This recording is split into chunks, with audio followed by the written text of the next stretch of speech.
Alright, next up is Let Me In, and this is the complete opposite of the recent Twilight films when it comes to the vampire genre and captures the true darkness of it all in the most engaging vampire story since Interview with the Vampire. Obviously with the popularity of Twilight, the vampire, of course, stuff is nothing new, and millions of us, not just teenage girls, have followed the courtship of Bella Swan and Edward Cullen through every deep breath and smoldering glance. But the love story in Let Me In is between two, I wouldn't say it's, it's that kind of love, it's an affection between two 12-year-olds, one of them a blood-craving, undead bloodsucker named Abby, and she is played, she's more, I guess you could say, intense innocence, I guess is the proper term I want to use. And she's played by Chloe Grace Moretz, of course, who made a big splash in Kick-Ass earlier this year as Hit Girl.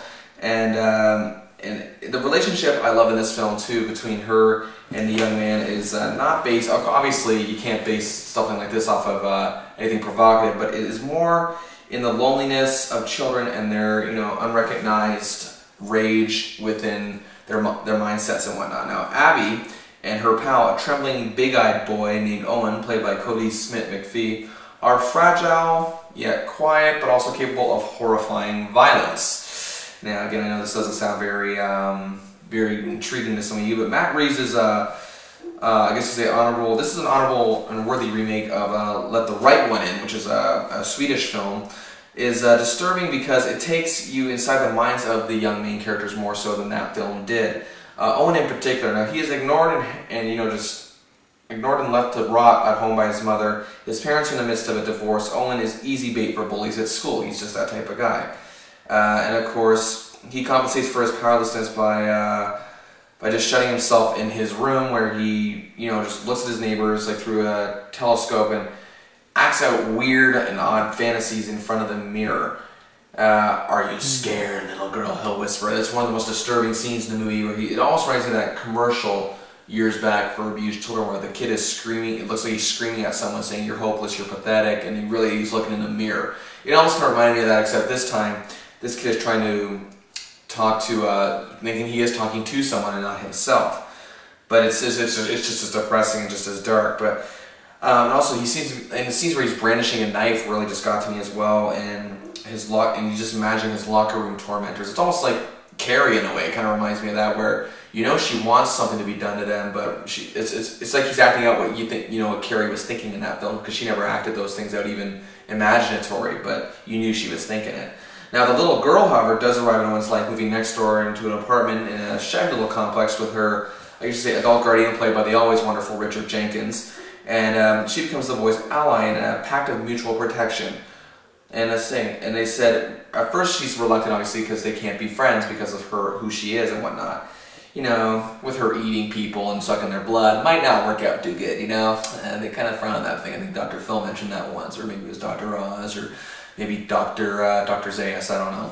But either way, this is really some good stuff here, where Owen assumes that Abby's father is the one, committing these gruesome crimes, but yet at the same time, though, it's Abby gathering her own prey, which she gives her and her guardian, their chance to feed and whatnot. And it's really some monstrous skills here amongst these scenes between Abby and the Richard Jenkins character, but as well as Owen gets to know this world. He is scared, you see, but he's intrigued as well. The story holds in a few surprises, which it's so eerily fascinating that you really just can't help but look away. Some scenes you do want to look away, but really you just can't, because the story is not trying to be a glorified horror film or a gore fest. It's trying to tell a story of a relationship, and I love movies like that. Now, again, I gotta say that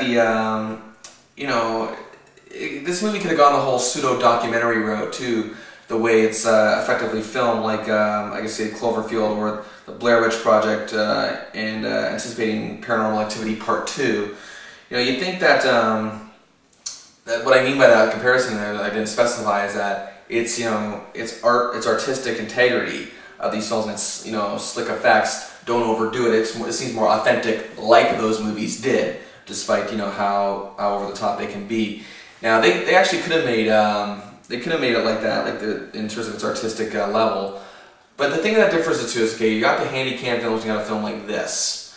Now, to separate those two in terms of artistic form, you really just can't be making a Hollywood picture, because that's what the non-artistic films are trying to do. But if you take elements of filmmaking, not just a handy cam, it's just more than that, it's the way it was filmed into a film like this in terms of what they're trying to accomplish with what they're shooting, they accomplish it. Now I know I've rambled on a lot there, but let's face it, that's just the comparison I came to.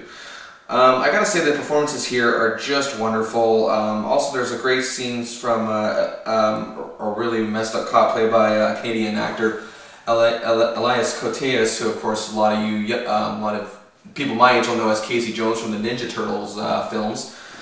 Great character actor, and he thinks he's amongst some satanic cult or something like that.